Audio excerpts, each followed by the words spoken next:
ತೀವ್ರವಾಗಿ ನಡೆಸಿ ಕಂದಾಯ ಮತ್ತು ಅರಣ್ಯ ಪ್ರದೇಶಗಳ ಗಡಿ ಗುರುತಿಸಬೇಕು. ಇನ್ನು ಕೂಡ ಅವರವರು ಸರ್ಕಾರದ ಭೂಮಿನೇ ಸರ್ಕಾರ ಗುರುತಿಸಲಿಕ್ಕಾಗಿಲ್ಲ. ಅವರಿಗೆ ಅರಣ್ಯ ಯಾವುದು ಅಂತ ಕೇಳಿದ್ರೆ ಗೊತ್ತಾಗ್ತಿಲ್ಲ, ಕಂದಾಯ ಭೂಮಿ ಯಾವುದು ಅಂತ ಕೇಳಿದ್ರೆ ಗೊತ್ತಾಗ್ತಾ ಇಲ್ಲ. ಒಂದೇ ಸರ್ವೆ ನಂಬರ್ 2 ಭೂಮಿ ಇದೆ.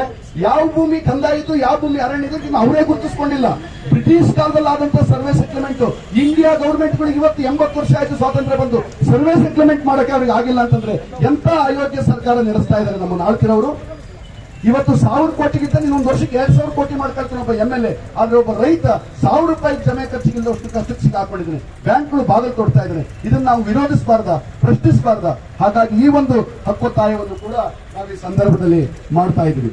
ಹಾಗೆ ಮಸಗಲಿ ಅರಣ್ಯ ಸಂತ್ರಸ್ತರ ಪರಿಹಾರ ಪರಿಷ್ಕರಿಸಿ ಹೆಚ್ಚಿನ ಪರಿಹಾರವನ್ನು ಕೂಡಲೇ ಪಾವತಿಸಬೇಕು ಮತ್ತು ಇಂದವರ ಗ್ರಾಮದಲ್ಲಿ ನಿವೇಶನಕ್ಕಾಗಿ ಕಾಯ್ದಿರಿಸಿದ ಸರ್ವೆ ನಂಬರ್ 33ರ 6 ಎಕರೆ 24 ಗುಂಟೆ ಭೂಮಿಯನ್ನು ತಕ್ಷಣ ಬಡಾವಣೆ ರೂಪಿಸಿ ಅಭಿವೃದ್ಧಿ ನಿವೇಶನ ನೀಡಬೇಕು. ಈ ಬಗ್ಗೆ ನಮ್ಮ ಮಸಗಲಿ ಬಸವರಾಜ್ ಅವರು ಮಾತಾಡ್ತಾರೆ. ಹಾಗೆ ಭದ್ರಾ ಹಿನ್ನೀರಿನ ಮುಳುಗಡೆ ಸಂತ್ರಸ್ತರಿಗೆ ಅರಣ್ಯ ಇಲಾಖೆ ವ್ಯಾಪ್ತಿಗೆ ಒಳಪಡೆದಿದ್ದು ಈ ಬಗ್ಗೆ ಕೂಡಲೇ ಕ್ರಮ ವಹಿಸಿ ಅವರಿಗೆ ಜೀವನ ಭದ್ರತೆ ಕಲ್ಪಿಸಬೇಕು. ಅವರಿಗೆ ಸರ್ಕಾರ ಈಗಾಗಲೇ ಆ ಕಡೆ ನೀರಲ್ಲಿ ಭೂಮಿ ಮುಳುಗೋಯ್ತು, ಬದಲಿ ಭೂಮಿ ಕೊಟ್ಟರೆ ಅರಣ್ಯ ಇಲಾಖೆ ಹೋಗ್ಬಿಟ್ಟು ಆ ಭೂಮಿ ನಮ್ಮದು ಅಂತ ಕೂತಿದ್ದಾರೆ. ಈಗ ಅವ್ರು ಏನಾಗಬೇಕು? ಅವರು ನಮ್ಮ ಅಣ್ತಂದಿರಲ್ವಾ? ಹಾಗಾಗಿ ಆ ಪ್ರಶ್ನೆಯನ್ನು ಕೂಡ ಇಟ್ಕೊಂಡ್ವಿ. ಆ ಬಗ್ಗೆ ನಮ್ಮ ಹೋರಾಟಗಾರಂತ ವಿಜಯ್ ಕುಮಾರ್ ಈ ಬಗ್ಗೆ ಮಾತಾಡ್ತಾರೆ. ಹಾಗೆಯೇ ಪ್ಲಾಂಟೇಶನ್ ಭೂಮಿಯನ್ನು ಸರ್ಫೇಸಿ ಕಾಯ್ದೆಯಿಂದ ಕೈಬಿಡಲು ಕೇಂದ್ರ ಸರ್ಕಾರಕ್ಕೆ ರಾಜ್ಯ ಸರ್ಕಾರ ಶಿಫಾರಸು ಮಾಡಬೇಕು.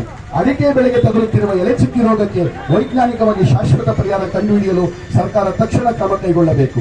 ಮೆಸ್ಕಾಂ ಇಲಾಖೆ ಗುಣಮಟ್ಟದ ವಿದ್ಯುತ್ ಪೂರೈಸಬೇಕು.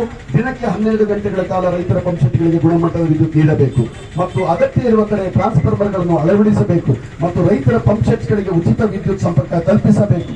ಯಾಕಂದ್ರೆ ಹಿಂದಿನ ಸರ್ಕಾರದಲ್ಲಿ ರೈತನ ಪಂಪ್ಸೆಟ್ಗಳಿಗೂ ಕೂಡ ಉಚಿತವಾಗಿ ಕಂಬ, ವೈರು, ಲೈನ್ ಎಲ್ಲ ತಂದು ಹಾಕ್ತಾ ಇದ್ರು. ಈಗ ರೈತನೇ ಅದನ್ನು ಮಾಡ್ಕೊಳ್ಬೇಕಾಗಿದೆ. ಹಾಗಾಗಿ ರೈತನಿಗೆ ತುಂಬಾ ಕಷ್ಟ ಆಗಿದೆ.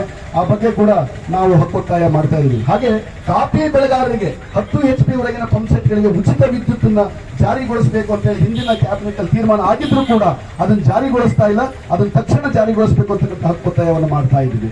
ಕೃಷಿ ಇಲಾಖೆ ಮತ್ತು ತೋಟಗಾರಿಕೆ ಇಲಾಖೆಗಳಿಂದ ಕಳಪೆ ಕೃಷಿ ಪರಿಕರಗಳನ್ನು ನೀಡುತ್ತಿದ್ದು ಈಗ ಇರುವ ಕ್ರಮವನ್ನು ಬದಲಾಯಿಸಿ ರೈತರು ಖರೀದಿಸಿದ ಪರಿಕರಗಳ ಬಿಲ್ ಅಂಗೀಕರಿಸಿ ರೈತರಿಗೆ ನೇರವಾಗಿ ಸಹಾಯಧನ ನೀಡಬೇಕು. ಯಾಕಂದ್ರೆ ಬರೀ ಅವು ಏನು ಉಪಯೋಗ ಇಲ್ಲ, ಯಾವುದೇ ಮಿಷಿನ್ಗಳು, ಪೈಪ್ಗಳು, ಕೃಷಿ ಸಲಕರಣೆಗಳು ಏನು ಉಪಯೋಗ ಇಲ್ಲ, ಅವೆಲ್ಲ ಕಳಪೆ ಆಗಿವೆ. ಅದಕ್ಕೆ ರೈತ ಕೊಂಡ್ಕೊಂಡು ಬಿಲ್ ಸಬ್ಮಿಟ್ ಮಾಡಿದ್ರೆ ಅದನ್ನ ಖಾತೆಗೆ ಹಣ ಜಮಾ